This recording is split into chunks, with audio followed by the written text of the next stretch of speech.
feature presentation.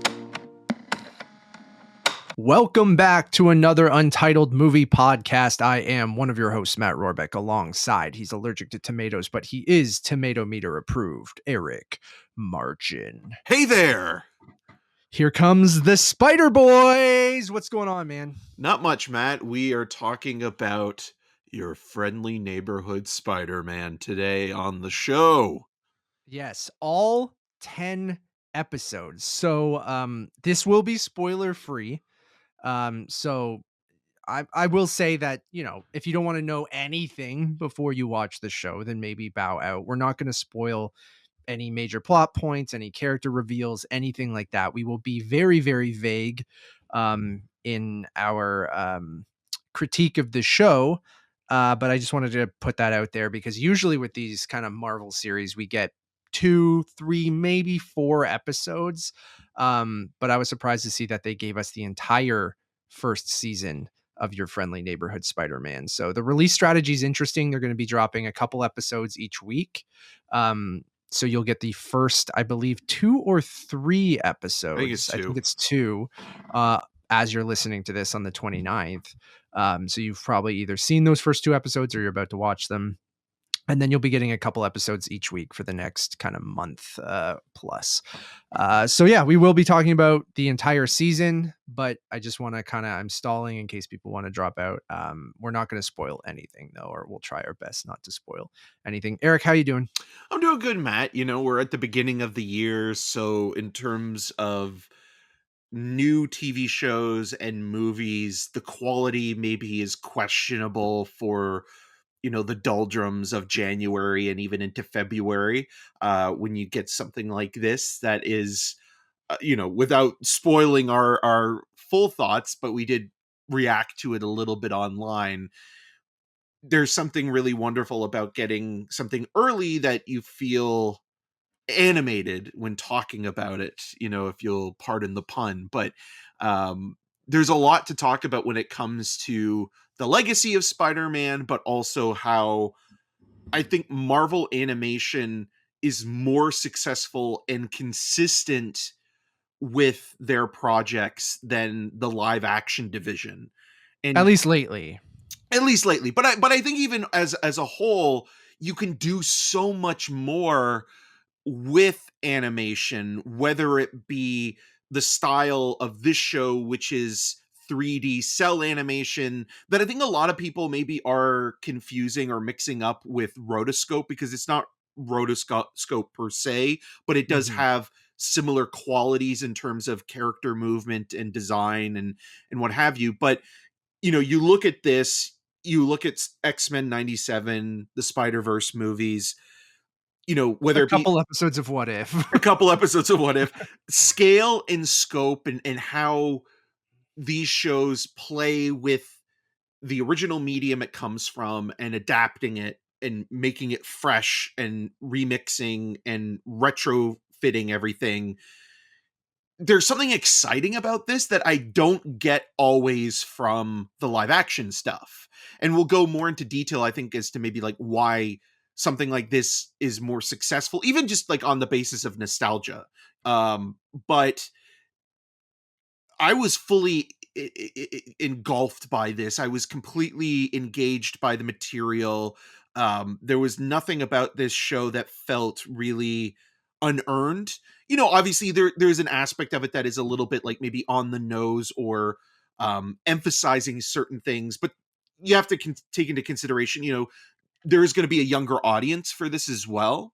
And so maybe they're considering, you know, kids are watching this. So we have to emphasize, like, you know, when Aunt May is driving Peter to school after he misses the train and they're talking about Ben, and then you see her ring and then the ring kind of shine. It's like they're emphasizing the fact that he's not in the picture anymore. And it's like those things are like, okay, you know, grown-ups watching the show probably don't need that to understand. Also, we don't need to be told Uncle Ben is out of the picture because we get it, you know? But this will be a lot of kids' first Spider-Man Exactly. introduction, And right? Just like the 90s series was, or the 60s series was, or yes. the Spectacular series was, or whatever, right? Or That's even why we've Spider-Verse for some kids, yeah. you know? And We've so seen this origin over and over again, so I get that from our perspective, but I do that the storytelling, I think, has a good balance of adult and spoon feeding for children, yes. I would say too. Yeah, and you get that throughout the season. You know, like but it I think I'm more weirdly lenient, or like at least I Yeah. can allow those things for, not because it's a kid show, but because or it's animated, but because it is a TV series, you kind of have to get your point across in a broader fashion, where I think Mhm. film, you can be a little bit more nuanced and kind of find, visual language to tell you certain things Absolutely, without, yeah. subtext being the text. Here, I can let that go as long as it's clever, or as long as they find like an interesting path to follow. And here they really do, especially with, Peter Parker's story, but the way that it is played parallel with Lonnie Lincoln, who, for most people, like Tombstone is a character that, like, I remember a little bit from the 90s series, but he was Yeah. usually just like a Just like a henchman. henchman. Yeah, exactly, Right. dude. Yeah, So yeah. yeah, so overall, like, I would just say, like, the series works really, really well. Is it on the level of X-Men 97 or Spider-Verse? I don't know, but I think it is very high in terms of what it's spinning and how it projects the world that it's built. And like, this is basically what if should have been. I will echo everything that you're saying. I think that this is phenomenal. I think it's a wonderful, much like what we said from No Way Home, of it being a celebration of live action Spider-Man or Spider-Man in general. I think you can apply almost the same thing to this series, but from an animation side of Spider-Man. To your point, we've seen Peter Parker's story, Spider-Man's story, I feel like hundreds of times at this point, if you've been a fan for all 30 plus years of your life, like both of us have, or even longer, because Spider-Man's been around a long ass time. And with that first animated series being, it was the 60s, right? When that Yeah. first series came out. So I think this show, is phenomenal to start. I think it's up there with X-Men 97. It's up there with Spider-Verse. Yes, maybe it's not as good as those two things. I think it's maybe too early to say. Come back in season 3 and talk to us. But I think even from its premise of being a remixed MCU, in the sense of what you're saying of what if should have been. It's like, what if Norman Osborn was Peter's mentor instead of Tony Stark? Is like the simplest kind of log line of the show, right? But then what the show does with its animation, its theme song, its characters, its everything is just kind of paying, homage or celebrating the history of Spider-Man in animation, going back with kind of a 60s vibe that's playing off the MCU, doing those cell shaded animation, the theme song being a remixed version of that OG Spider-Man animated series theme.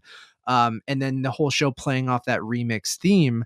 I think it is so perfect, and its characters and what you said, Eric, about superhero stories, like they play so well in animation. We've seen it with Invincible recently. We've seen it with X-Men 97. When you do these big budget, like treat them seriously like superhero shows, but in animation, it's one of those things where anything can happen at any point. It can be comic booky and silly with like, comic accurate costumes, and you can have characters come in. Like, I won't spoil cameos throughout the show, even though they've kind of revealed some of them in the marketing and the Comic-Con panels and things like that. But much like X-Men, you can build these universes and have anyone show up at any time, which makes them all feel big and important. Where in a movie, there's so much that overcomplicates things, whether it's budget, whether it's schedules, whether it's, whatever. When you're building this big shared universe out, you can't just have X character show up at any moment. You can't have 17 different villains, or if it feels too much because it's in that 2 hour plus runtime. But when you have 10 half-hour episodes, so about 5 hours, 4.5, 5 hours of storytelling, and you're doing it in animation where your imagination is endless, right? Where you can basically show anything and it's never going to feel unrealistic or silly because it's comic booky and it's in animation. And I think this show does such a good job throwing everything in there that about Spider-Man or you've seen in other Spider-Man series. But slightly gives each thing a twist. And then that's that what if element, right? Is like, it feels like the MCU, and it even plays on moments that if you're a huge MCU fan, you'll recognize a character, or you'll go, that moment's from Homecoming, or that's from Far From Home, or that's from No Way Home.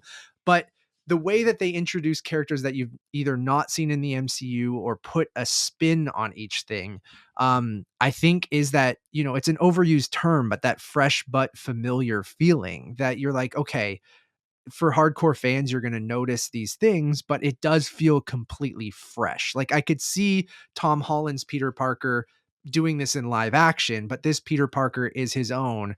And I think, I could go on forever. And as these are just long my as Tom initial Holland thoughts, was but available scheduling wise, yes, because it's that's not what I mean, right? beholden to the actor Exactly. themselves. Like And obviously you mentioned, I think we can say this because it's been in the marketing material, Charlie Cox voicing yeah, Daredevil, but it doesn't have to be Charlie Cox voicing the no, character, but you can but it's still cool bring the that it is. character Yeah. in.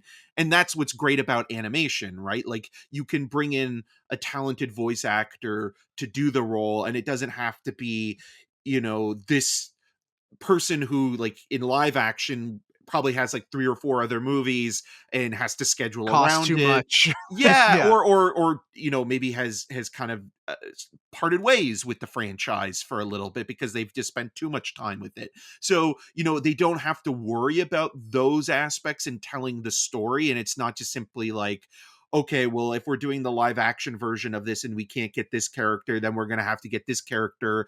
And maybe this character doesn't make sense, but this is who we have available to us, where it's not like that at all in any of this narrative. Like, it feels like everything that, whether it be the characters, and it is character driven in terms of Yeah. conflict and in terms of plot. Like, it's not convoluted. Like, it's convoluted in the sense of like all these movies and TV shows are, whether it be superheroes or blockbusters, or, there are some things where like the science or some of the jargon may be a little bit dense, but everything comes from character choices. It's not just simply motivated by like, oh, well, this is happening, so we have to, do X, Y, and Z and get this MacGuffin. Like, it's really coming from, Peter putting people first and other people first, everyone before himself, and, having that responsibility, as we've seen time and time again with that character, but also seeing that parallel story with Lonnie Lincoln in terms of what he Yeah. has to do and what he has to sacrifice,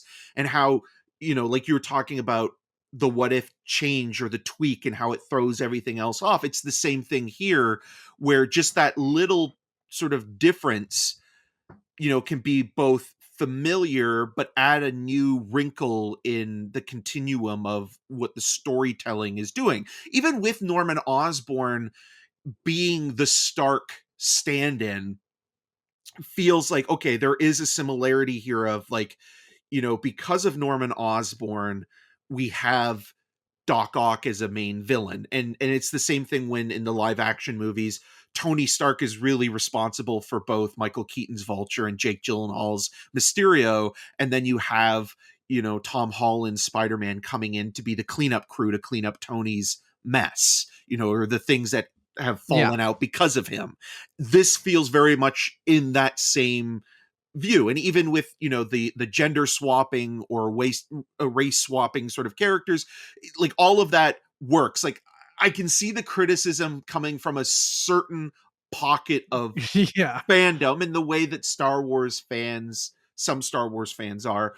But we've gotten to this point now where we've done so many iterations of Of Spider-Man Spider-Man, and yeah. even comic book movies, that changing things up and diversifying and creating a little bit more inclusion is a good thing. You know, like these things all work for the story, but they also add new complex emotions and development to these characters that we have not yet seen before, and feels very authentic to the perspective of who they are as people and as characters. And so when we're watching, you know, Peter's journey, we're seeing Harry's journey as well. We're Yeah. seeing, you know, I think a big sort of theme throughout this whole season is never judging a book by its cover. You know, we look at Peter and see him as this kind of nerdy, um, scrawny type figure, but then the other side is that he's, you know, the one defending Queens. And then with Lonnie, we see someone who is a jock who's popular but has insecurities and is extremely smart and, you know, is Mhm. self-aware about what he wants to do and what he wants to be, but then also, you know, puts his family before all else and makes some choices that maybe are irrational, but you know, you understand where he's coming from in the moment. And Yeah. so all of these things play really well in terms of development and, you know, emotional connection to the characters, because I think like that's going to be another talking point that we can get into. When you were telling me, because you were texting me when you were watching the first few episodes before I started, you were mentioning that some of like the action is a little bit maybe janky or a little bit more kind of Maybe not even the action, just some of the animation outside of the action, which some I of the think movements happens. and Yeah, references. yeah. I don't think it's that bad, because what I was No, I thinking don't think was it's it that was going bad to either, be but the level of Joel Haver, the rotoscope artist, okay. because Yeah, there's an episode of Smiling Friends that has that that kinda makes style of yeah. animation, and that is truly rudimentary. Like that is by No, design. this is still very polished, Yes. but I think just when you do that cell shaded kind of, it doesn't look like flash animation or something like that, like, from the early 2000s or late 90s, but, like, it it doesn't like, I like the art style quite a bit. Like, I Yeah. really love, I think the production design and the character designs, are phenomenal. I think, like a lot of these animated shows, Invincible's poked fun at it and things like that, a lot of the budget and animation focus goes into the fight sequences. So you can see that those look really polished. Where I think sometimes when two characters are talking or walking and talking, that's where it can look slightly janky, but the jank never, it added this charm to it in this show that never bothered me. Like I prefer this over like What If's style, right? Which I Yeah. think What If has some of the same issues when it comes to the animation, but I think that's just from a, you know, how things get made, where the focus needs to be put into, where I think the design and colors and everything in this show is so vibrant and interesting looking. Like it's one of those things where they really embrace that comic book style, whether it's from the editing and how the panels kind of flow into one another. And I think from the animation and from the look of the show really kind of nails that as well. So yeah, there were times where I go, "Ooh, that doesn't look as good as this," but it never bothered me as I continued to watch the show. Yeah, and also I think like it thematically works because of it being the freshman year of the hero, of the main character, you know, spreading his wings and learning to fly, figuratively speaking, or swinging in this case. Yeah, And so, you know, that jankiness actually works in terms of him being an amateur hero, right? Like it's him finding totally. his way and finding, you know, the experience that he needs in order to be a little bit more polished in his own performance or in his way that he approaches things, even to the point where, you know, there's the development stage and the design stage of, you know, the different suits that he's wearing. in one sequence, which really works quite well. And I thought was actually very funny in terms of how branding is presented in that sequence. And even how a CEO comes up with the worst ideas ever Yeah. to like, and then forces them on everyone, and everyone's, this is a terrible idea. Don't let you do anything. Yeah, I thought that sequence is great. The use of the different costumes, like kind of showing some of the history of Spider-Man in the comic books and the different outfits that he's worn, which you've seen a lot in like the video games and things like that. But in the movies, we've pretty much, I mean, I know in the Homecoming trilogy, we've seen, you know, Peter wear a few different costumes here and there, obviously. And that is a very Spider-Man thing, is to completely change his costume frequently, yet always go back to that OG costume. But then always kind of experiment with different things. That sequence is fantastic. The sheer amount of characters in the show, I was surprised at how much we got and how balanced it felt. Like, to your point, it's very much Lonnie and Peter's story, that juxtaposition between the two. And yeah, I never thought they'd get me to care about Tombstone, right? Like, I really like, I remember Tombstone and in the comics and in the 90s series and things like that. But even when they were introducing Lonnie in the series, I'm like, why do I recognize that name? But I don't know. And then you're like, oh, the character's Tombstone. And if you're familiar with Spider-Man comics and things like that, you would immediately know Lonnie Lincoln is Tombstone. But just like his friend group with Nico and Harry and the little spins that they put on all of that, and having which Amadeus is basically Cho, Ned and MJ, yeah, you know. Yeah, everything is that perfectly remixed kind of thing, right? Where it feels familiar, but is completely fresh. And then you have his intern friends with Amadeus Cho and Jean and or Jeannie and Amadeus Cho, people who are, I don't know if these are spoilers because they're comic book things, like they're very known of what that character is, but if you've made it this far, we're going to talk a little bit about comic history and who these characters are. But if you don't know anything about these characters, you might want to bail out. But Amadeus Cho being totally awesome Hulk in the comics, and just building up this universe of doing its own thing, but pulling from the comics, I think is great. I think Paul F. Tompkins as Bentley Whitman is great. Like, he's so good in this. He's kind of like that old, little, you know, craggy dean that is like, yeah, like, how dare you kids, like, misbehave. And yeah. again, like, it goes to the point Colman of, Domingo is amazing too. yeah, absolutely. Colman Domingo, like, that is interesting as well, because you have more like classic voice actor performances and actors, you know, in these roles, but then you get a Colman Domingo, you know, in a significant part that is, you know, a 2-time Academy Award nominee, but it doesn't feel any more distracting or takes away from anybody else in the performances. And it's not, you know, like, it's appropriate for Norman Osborn, and it does feel like you need like a big name for such a significant and influential part Yes. to Yeah. play. And so that, like, really works. And I love the back and forth between, you know, Parker and him, and that mentorship that develops, and, you know, still feeling like he's looking for a surrogate Ben figure, because that's the other thing that this show talks about in an interesting way. And Aunt May brings this up a couple times, that she wishes that Ben was around because, you know, maybe Peter needs somebody to confide in, and, you know, maybe get a therapist. I mean, that's all the ultimate thing, you know, but you need somebody to talk to about what's going on, you know, whether you're a superhero or, you know, working 9 to 5. Like, I think sometimes people just need someone in their life that they feel like they can come to at any time and say, like, hey, I need to talk, or I need help, or, you know, and that's like part of the process of this show is really getting into the psychology of those characters, and, you know, learning about, like, you know, a good support team or a good support group, I think, is vital for anybody in keeping them grounded.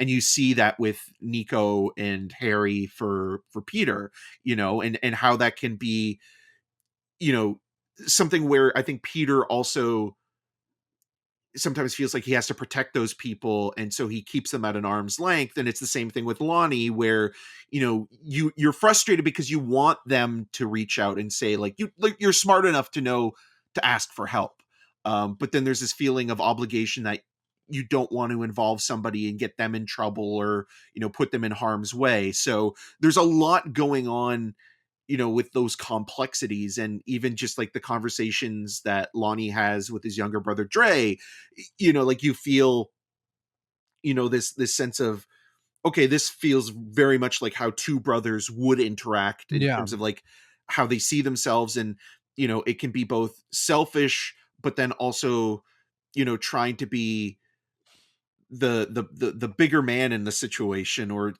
be the one that is trying to do what's right by everyone else. And even though maybe you're not thinking like really what is the right thing to do, you're just going with what is your best option or what you think is best.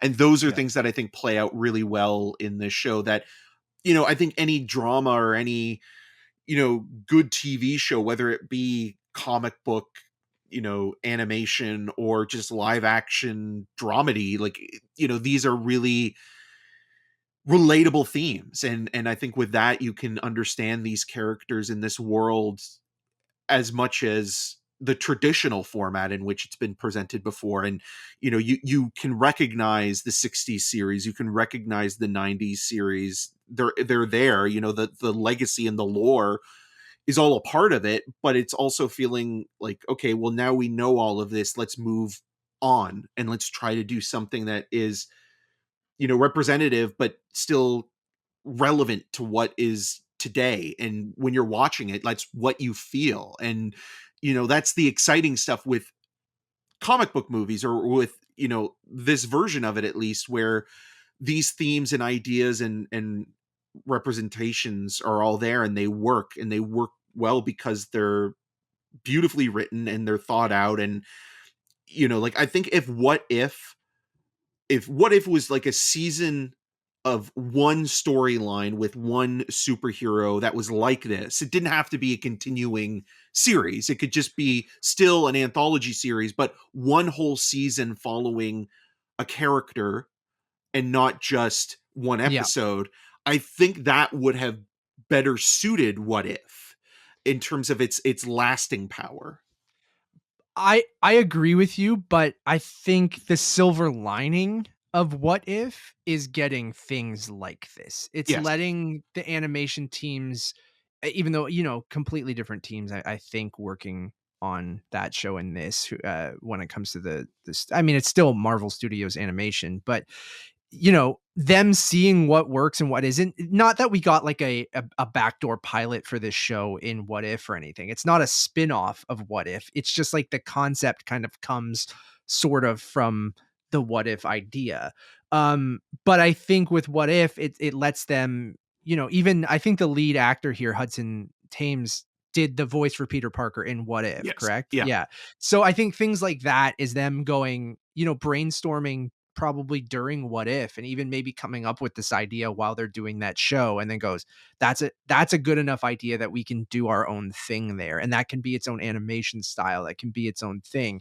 So I think we got 3 seasons of What If. It's over now. You guys know our opinions on that. We reviewed them, and mixed bag overall. Some episodes better than others. But that's And anthology in general, right? yeah, but I hope what comes from that is that they see with X-Men 97 and this show, and that I assume great reactions both shows are going to get. We don't know exactly, from the social media sentiment from the people who got these early episodes. Everyone's really, really liking it almost as much as X-Men 97. But I think the future of Marvel animation are those 2 shows. And I'm excited to see what they do with that Wakanda show. And I forget, we got the Marvel Zombies show coming out, and it does seem like they're focusing more on stories within their own universes. And I think that is the right move, because you can build out, what a multiverse should do is, like, I want to care about this version of this character, this universe. And I think both of those shows have done a great job of including the wide amount of Marvel characters you can have in a Marvel universe, but each being its own thing. And this is completely eliminated my want for Spider-Man 98. Like, I don't need that show anymore after we've gotten this. I just think Spider-Man 90s Spider-Man can show up in X-Men 97, and then X-Men 97 is your 90s universe. This is your kind of remixed MCU universe, right? Like, Yeah, I with can't a wait for people to. 60s vibe to it still. Yes, it's got Psychedelic this. style. Exactly. When these other characters show up, and I don't want to, like, there are some great surprises in this show. And there was a couple of them in these last couple episodes, and even throughout, when characters are there and are coming because you've seen some of the marketing or the panels and stuff like that. I just think the sheer amount of people who show up and what they involve, and going back to that fresh but familiar thing, it's so, even though it's animation and it's so easy for them to draw a character and get someone who sounds like a certain actor to show up, it's still like makes this universe feel big and important because it's based off of this big and important thing that they've already built. Right.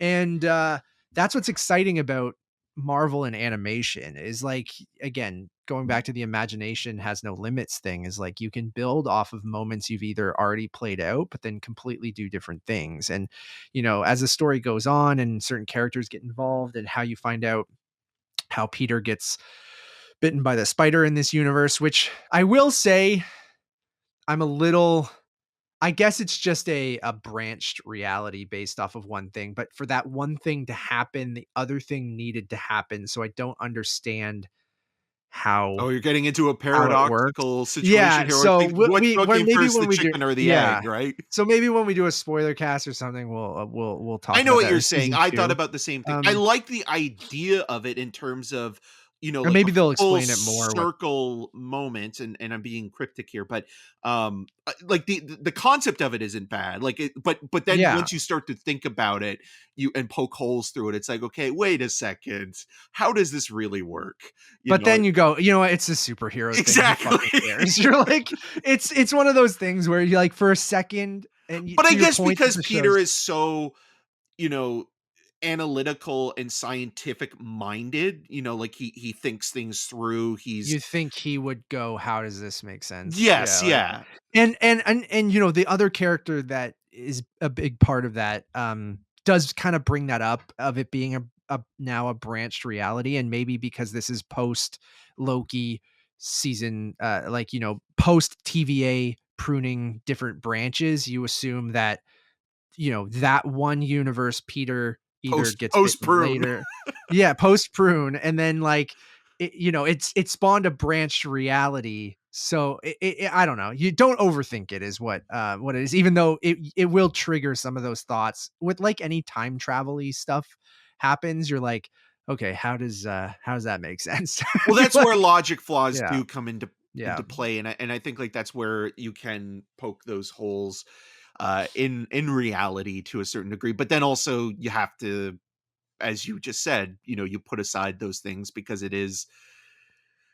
I don't think like that's its first priority. Like it's just like it's a no. way in order to, get this sort of to come full circle and to tell this story in a way that feels like, okay, we're getting to that point, and like And how does how is this this universe happen? different? Yeah, yeah, Yeah, and yeah, stuff like that. and I like that. I do like it's not a bad idea, like in terms of execution.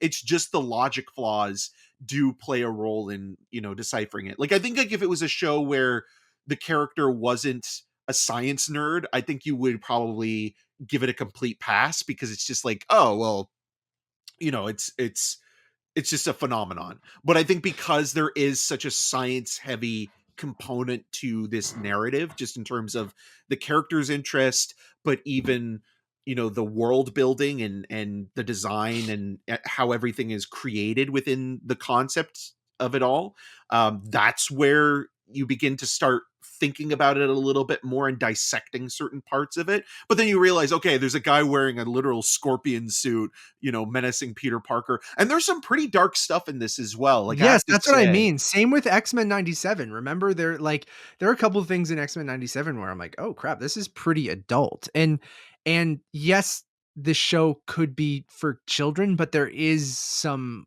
adult or dark stuff in well, this even as the well. Like, violence, like when yeah. it needs to be, there's a couple of moments in this surrounding a certain character where violent actions occur, and I kind of did a bit of a oh shit moment with Oh, one totally. shot in Yeah. particular, but even with, like obviously like Tony was dealing with this in Iron Man 3 with post-traumatic stress disorder. We see that even in this show in terms of, have Peter having to pick up the pieces, and you know the mentorship between Norman and Peter I think is really important, because ultimately, while Tony is not perfect by any means, I think he's able to adapt based on the mistakes he makes, and he's able Yeah. to find that humanity within himself, but within also the other characters, where Norman is not as forgiving as a personality. And when he pushes Peter to his breaking point, you see parts of that character come through that are like, okay, well, this is a person that is a little bit more ambiguous when it comes to his values and his morals, and what he's willing to do in order to win. And that's where like the cutthroat businessman part of it comes through. And there's this great sort of two-hander, this back and forth in one episode between Doc Ock and Norman Osborn that basically sums up opportunists perfectly. It's so good, dude. It's amazing. And shout out to Hugh Dancy as Otto, because like this version of Otto Octavius, I think, is fantastic. And we got just enough of him in this season to kind of set it up for the future. But I think he's fantastic as this kind of sort of pathetic but genius, but like kind of I don't know, this kind of super nerd kind of I don't know how but to doesn't have explain like it, the but, like, it's like, means yeah, of industry to have the same level of power or the profile of Norman Osborn or Tony Stark or Bruce Banner, yeah. but he still is brilliant. It's just that even that is interesting, because there's a lot of really talented and smart people when it comes to, say, film criticism or criticism in general, but maybe don't have the outlet or the profile that other people do. And That's so like in anything, right? it Like is. It it's totally is. And yeah. that, like, I feel is a very universal thing, where not that people turn into Doc Ock and No. go nuts, but there's a feeling of like, oh, like I get this. Like there's, like there's the conversation between substance versus style, and Norman Osborn being maybe more of a capitalist before he is a scientist or interest. Like he's probably still interested in the science, but maybe that's his second or third priority But than knows how to play the building the game where empire.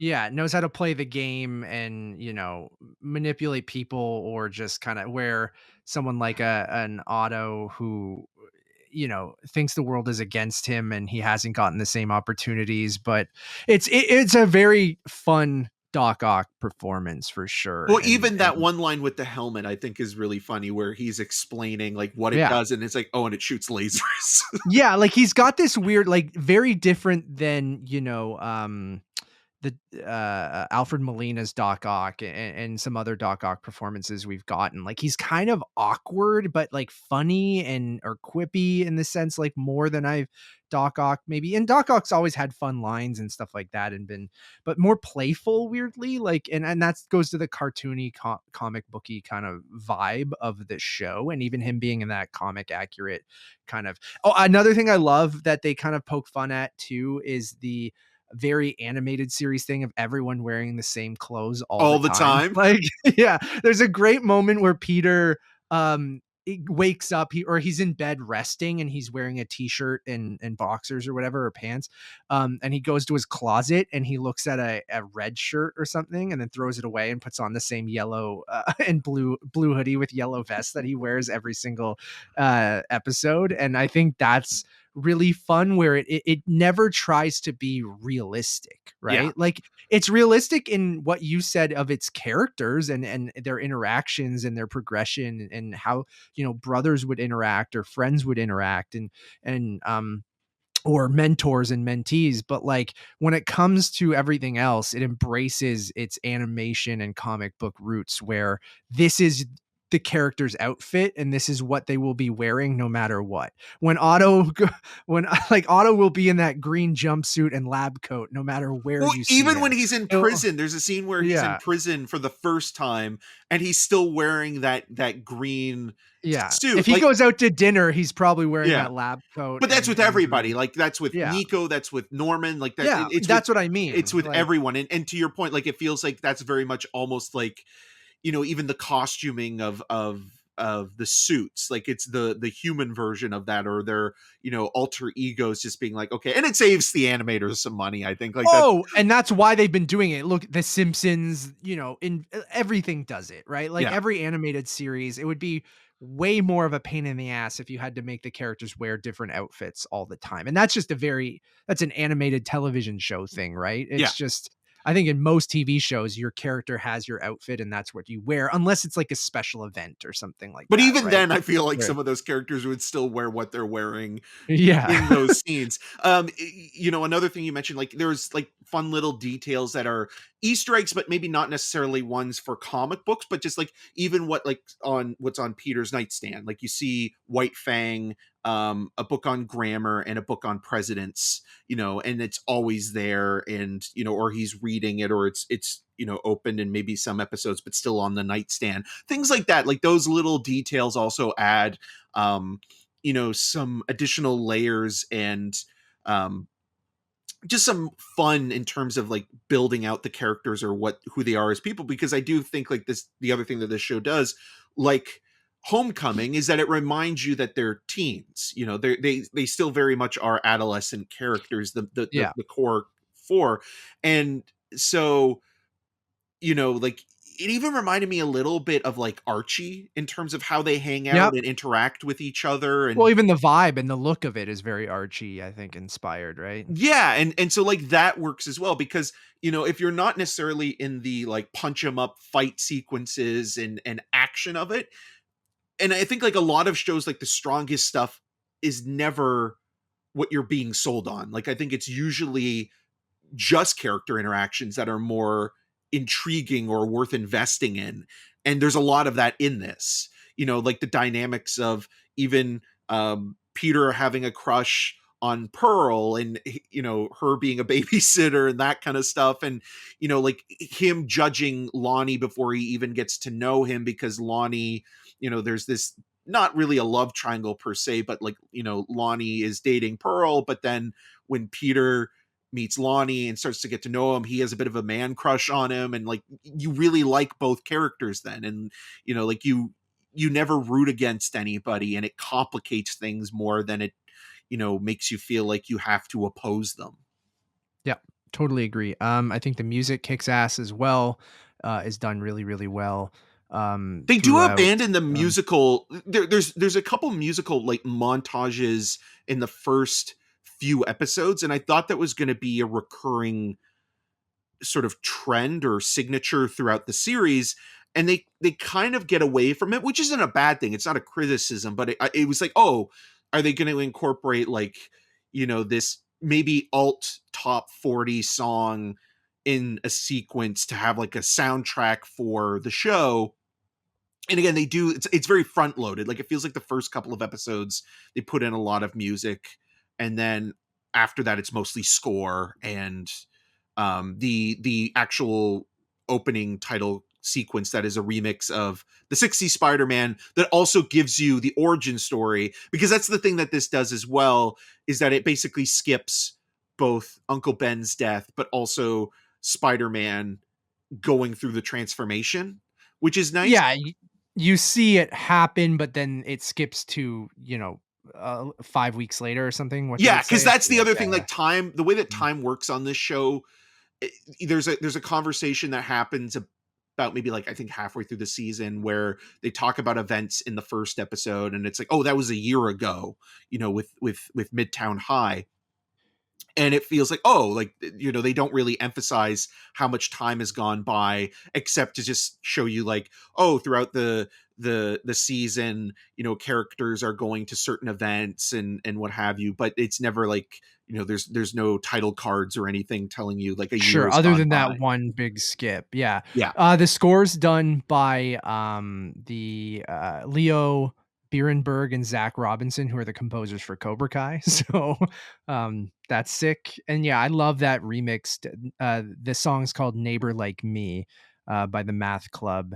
It's already on Spotify and Apple Music. It kicks ass, like, it's one of those, yeah, maybe it's not as hype as the X-Men '97 theme, but, like, it it's a non-skip for me. Like, it is like every episode when it would start and you got that And the new like comic that. panel at the end, like Yeah, yeah. the Oh my page. god, the title screens, Eric, I love that shit. Like, Yep. every without spoiling any of them, and there's nothing really to spoil, but the title sequence is worth watching each time. One, because the theme is a banger. Two, the intro is a fun montage intro to the show. And then the third point being, each title card is like a comic book cover where it has the Marvel logo with his Spider-Man suit in the top left, and it has a new panel or a new element of whatever that episode is going to be about, as that, and then the friendly neighborhood Spider-Man thing. It fucking rocks, dude. Like, I love stuff like that. Like, just like little touches that make you kind of want to watch the intro to see what that title card's going to be and how they'll kind of incorporate that um in each episode, like, so that rocks as well. You mentioned some Easter eggs and stuff. Like, there is some fun MCU kind of things. Shout out to Zach Cherry, who's having a great Oh yeah. kind of thing on he's amazing in Severance, but it's funny. Nevis, she was kind of working on her art and stuff as I was watching this show, so she didn't really watch it from beginning to end.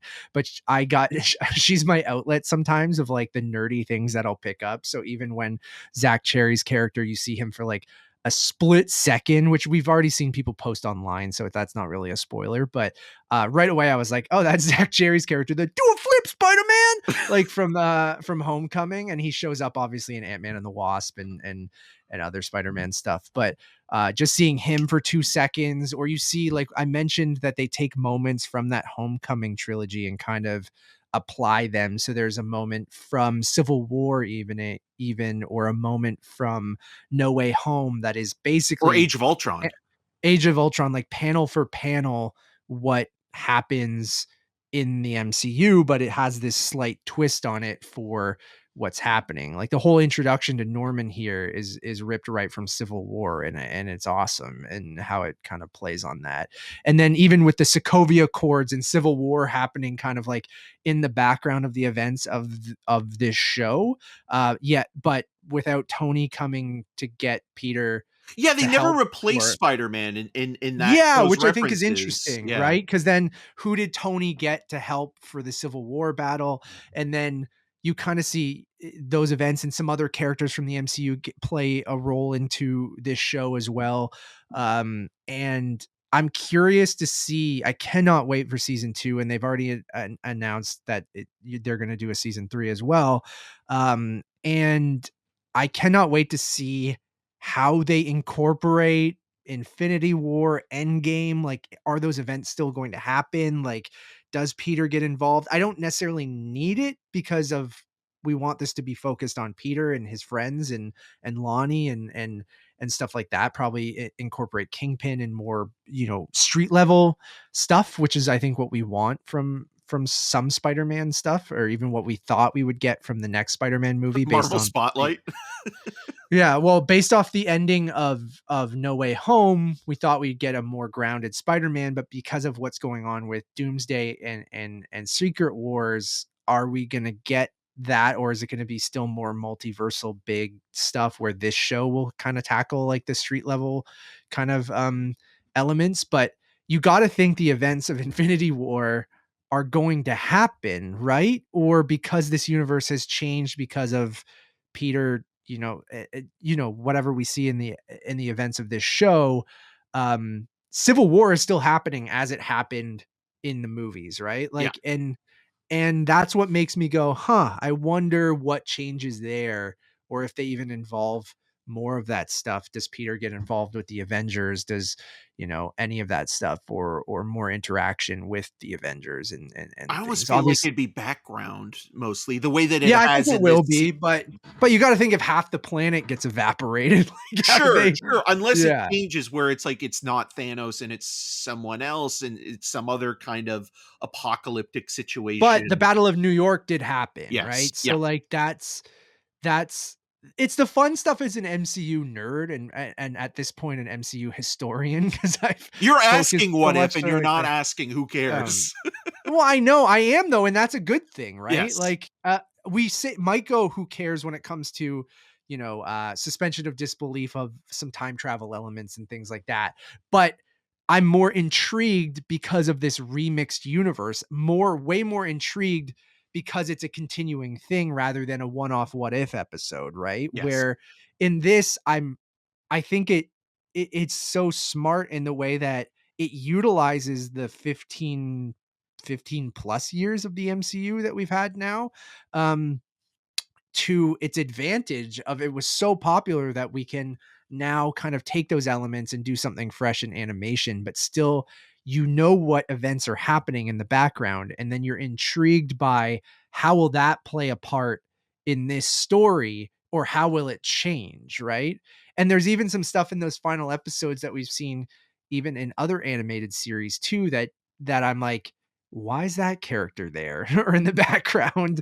And you're like, because that's happened in other shows too, X-Men 97 and stuff where you're like, huh, where are they going with this? And is any of this going to play a part in Secret Wars and Doomsday? And it could, but I don't think it needs to. That's where I don't know if it actually does harm to it if they do try to include it, right? Like maybe keep it its own thing. But part of me goes, well, we are in the multiverse saga. You're showing us all these multiverse stories. You'd think it might, like, I'm not going to be mad if Colman Domingo plays Norman Osborn in the MCU. Like I wouldn't be mad at that, right? Like Yeah. if they Zach cherry pick things from this show and just go, that worked really well in the show. Why don't we incorporate that in? Because the theory we're getting in the show's great. Everyone watch it. It's fantastic. Now we do what Eric and I do, which is at the end of a review, talk about what we think could happen in the MCU. Like if they do that reset of the MCU after Secret Wars, I wouldn't be surprised if you get a Coleman Domingo getting Zach Cherry picked out of this show and Yeah. dropped in as Norman Osborn, right? Like I think they might take elements from these things. I wouldn't be surprised, not saying that something from X-Men 97 or whatever will get pulled in, but I don't know. I'm very intrigued, and stuff like this is a bright spot, especially in kind of a downtime. Not that everything's a downtime. Obviously, Deadpool and Wolverine did really, really well, whatever you think about that movie. But Financially speaking, yes, it did very, very well. yeah, and people do like that movie Yeah. quite a bit. Well, But it kept it's just the boat afloat, right? But I think yeah, like this and X-Men 97 are the things that are the quality control of the MCU or the Marvel, the like not the MCU in terms of like the overall Marvel aspect of it. Because again, like there is the feeling of like, is this a part of the MCU as a whole? Like, is this, or is this well, it's relegated part of to the animation? multiverse, Yeah. but it's part of the multiverse. It all is, right? It's just like everything we see, every Marvel thing that has ever happened is technically, I think, part of this multiverse, right? Whether it stays its own thing or gets pulled into the live action stuff is, or do we see this in Spider-Verse, right? Like that's another thing is like, I wouldn't be surprised now if this show is popular enough and people like it,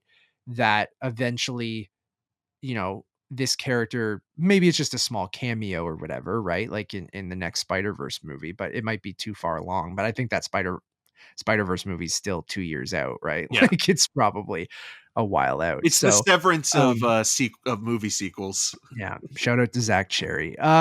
Thank you, Eric. Any last thoughts before we go? Yeah, Or I mean, I'll just kind of sum it up, for the Rotten Tomatoes. Fluid yet durable, your friendly neighborhood Spider-Man delivers an exciting what-if twist in the remixed animated series, preferring character-motivated conflict over convoluted plot. The Lincoln Parker parallels evoke corresponding empathy when facing great responsibility. That's another thing that I did laugh at, is Lincoln Lincoln Parker is Parker. great. Yeah, Lincoln Parker is a great kind of That's a great name for like the high school, cover band name. Like that is yeah. amazing in the early If Peter 2000s. and Lonnie are in a band together, Yeah. Lincoln Parker. Yeah. Yeah, good stuff, man. Yeah, I think it's great. I think you should absolutely watch it. Absolutely. And I hope people really do vibe with it. And I know Spider-Man animated series have always done pretty well. Like even the ones that were kind of on, Disney, whatever their Disney channel was. It was a Disney, I forget what it was, but they had that spectacular Spider-Man series that people really like. I know the MTV Spider-Man people didn't really love. This reminds me of MTV. That was the other thing I wanted to quickly mention. Yeah. Like talking about the look of this show again, it's very similar to like the early 2000s MTV era of animation with Eon Flux, Daria, Mission Hill, Yeah. undergrads, like things like that. Like it kind of feels like it's not as like it's not older teens, or it's not like trying to be like as what's the word I'm looking for? Like it's not immature. Like I feel like undergrads in Mission Hill, like there's a very specific viewpoint. Juvenile kind of Juvenile, thing. yeah. Where this isn't, but it does feel like, oh, this could be something that they would play in like an MTV animation block in the late 90s, early 2000s. But don't you dare compare it to that MTV Spider-Man because people don't like that No. show. I'm comparing it more to like, I again, know, like I know. Just Daria, the Mission style, the Hill, vibe yeah. of that area. Even the Max, Era, things yeah. like that stuff, But I'm so glad that we got another, and because of the complicated history with the rights to Spider-Man, I think it's also very smart on Marvel, who owns the TV rights to Spider-Man, to be like, hey, we can just keep doing this show and we can play off the MCU. We can use all the Spider-Man villains. We can do bring in like our own Craven. what they've done with the Spider-Man villains in these 10 episodes is 1,000 times better than anything Sony had done in any of theirs.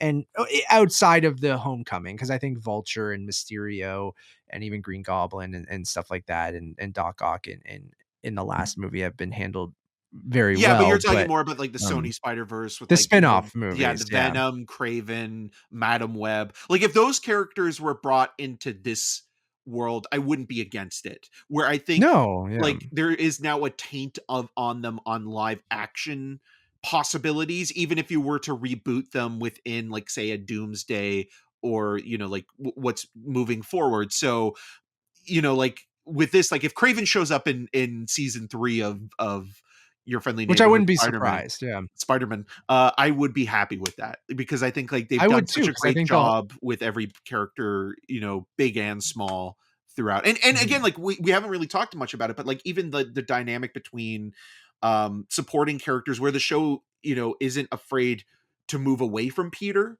in certain episodes, whether it be Lonnie or like Nico and Harry Osborn becoming friends, because Nico is so opposed to capitalism and authoritarianism, and so you don't think like that dynamic is going to play out well, especially because he wants, Peter wants all three of them to be friends and to have this dynamic together. And so it actually spends some time with those two characters forming a bond, and like that is something where I think like a lot of shows wouldn't have the confidence to necessarily exclude their athlete character, their MVP character, from what's going on.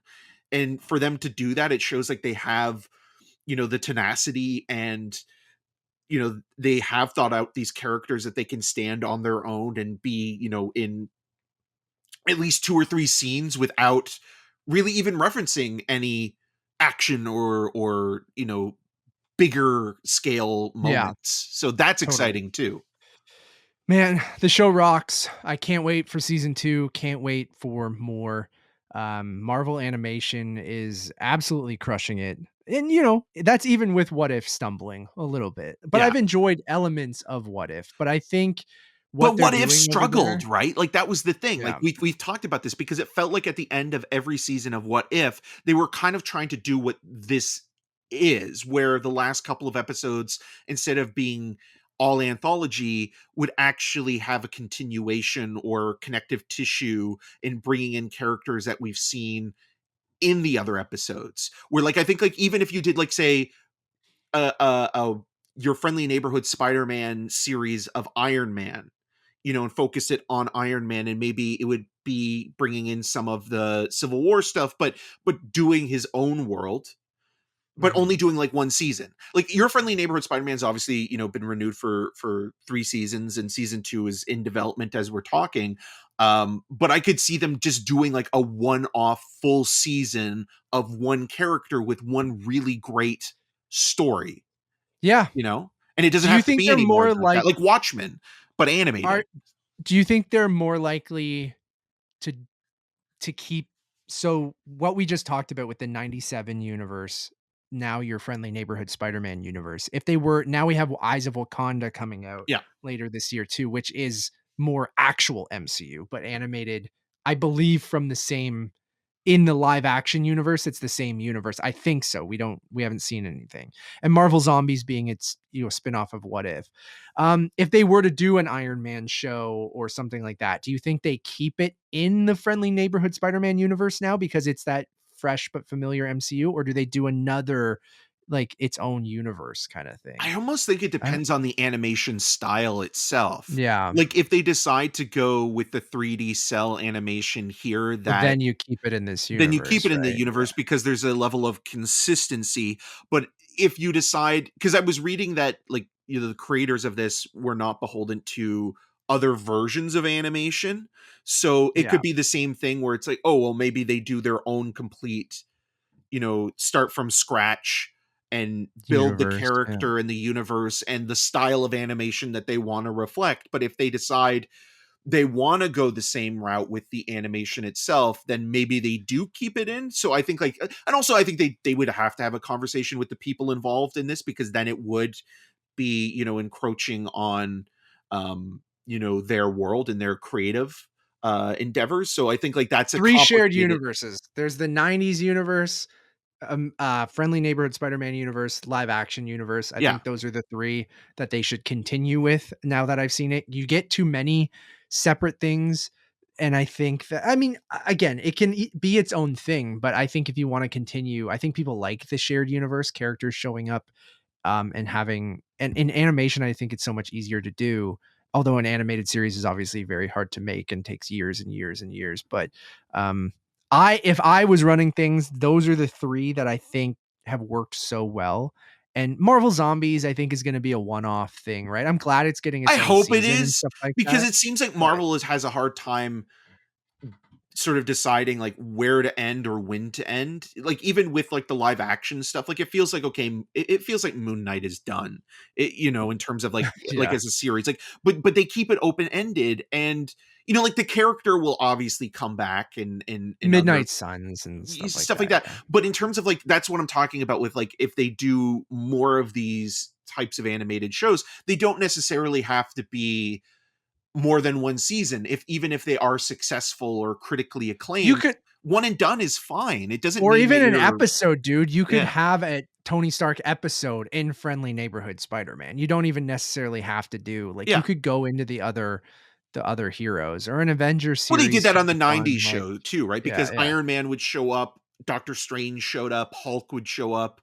There was an episode with James Rhodes, like, like, So and I think just continue to do that kind of stuff, and then yeah. you don't necessarily even need its own series, and then you can keep playing off of the elements of the MCU by showing why this universe is unique and different. And because I think even just adding in people like a Norman Osborn or a Otto Octavius and stuff like that, like just adds an element that can completely change the trajectory of what that universe is compared to the live action one. So yeah, it kicks ass. So please go watch it. I hope this does super well. I cannot wait for season 2. I hope, based on what we've heard, they said that they've already have the scripts for season 2. They're halfway through the animatics. So hopefully it's not that long of a wait. I hope it's like a next year thing. I hope we don't have to wait 2 years for seasons. I want to get back to I agree. We were talking off air before this of television. I think both with Squid Game and Severance coming back recently, those were long waits between those 2 seasons. And I think that's, in a movie sense, I don't know. I think I'm like almost fine with waiting a couple years, because usually it's like a 2-hour, 3-hour story. And then, but when you have 10 plus hours of storytelling, and then you're having me wait 3 years in between seasons, like I miss the days of television being a yearly kind of thing. But then I also am on the other side of being like, take your time, make sure it's great, have a great story, come Like back when you're ready. Spider-Verse, right? Yeah. Yeah. Come back when you're ready. And I'm also fine with that. But I really hope, sometimes you lose momentum too, right? Like Yeah. I do feel like Squid Game season 2, I haven't heard many people talk about. Like it came out kind of right after Christmas, and I think most people feel how I thought, which was like, it's good. Like I enjoyed it. It's better than I almost expected it to. It didn't need a second season. Well, you're But I feel competing like, against other things, right? Like that's the yeah, problem here, where like you said, you lose momentum, but it's like when you do come back, there's about like 30 other things that have been released since you've been away when it comes to television. And so now the market is so saturated, and you're yeah. competing against all these other TV shows, that it's like, the thing that was popular then maybe isn't popular now. But we're probably going to get 2-year waits, because you got to think we're not getting X-Men 97 this year, right? We're going to get a second season probably next year, unless it's like late this year and they haven't said anything. But um, it looks like 2-year waits in between this, which I'd rather them build up, a little bit of runway Yeah. before they release a first season. Like That in way the they can Fast and get us, Furious. yeah, that extra long runway from Fast 7, I 6, I think it's forget. 6. Um, that infinitely long runway, because I think Invincible learned as well from that weird gap in between the break of the seasons. They lost a lot of momentum, and or the part 1 and part 2 that they did, which was not great, and things like that. But this very much feels like a complete season. There's a full arc, full character arcs, yet it sets up things for the future. It's great. Please go watch it. Thank you all for listening. We really do appreciate it. We have a couple mega episodes out right now that you guys can go listen to. We have a 3.5 hour long best movies of 2024 episode, where Eric and I go through our top 10 movies of the year each. We have a 3-hour plus episode of our most anticipated films of 2025 that just dropped a couple days ago. So if you guys want to go listen to that, that's my favorite episode we do. We kind of go through the entire year of movies and every single movie that might come out. And then we kind of draft a top 25 most anticipated films. If you don't want to listen to the 3-hour episode, you can also go to our letterbox, which is Untitled_movies. The full list is up there as well. Eric has a great interview with Suk-Yun Lee for Paying for It. That you guys can check out. That's like a full hour-long episode where Eric so like there's tons of stuff. And then we have a review for Companion coming out this week as well. So we have been very busy for the end of January. We have a Back. we have a Netflix preview event, a Captain America Brave New World press conference we'll be covering. I still want to talk about WWE Raw in LA. I still want to talk about Disneyland. So we'll be very busy over the next few months at the beginning of the year, which is fun, which is exciting. So please go check out all of that on YouTube, podcast services, letterbox, which is Untitled_movies. Follow myself at Matt Rohrbeck, Eric at EM6211, or Eric Marchin. Just search our names on your service of choice. go check out Eric's reviews and interviews and shows over on rogerstv.com/cinemascene. And yeah, I think that's it, buddy. Yep. Until next time. Spider-Man pops his cherry. Oh, Jesus Christ. Bye.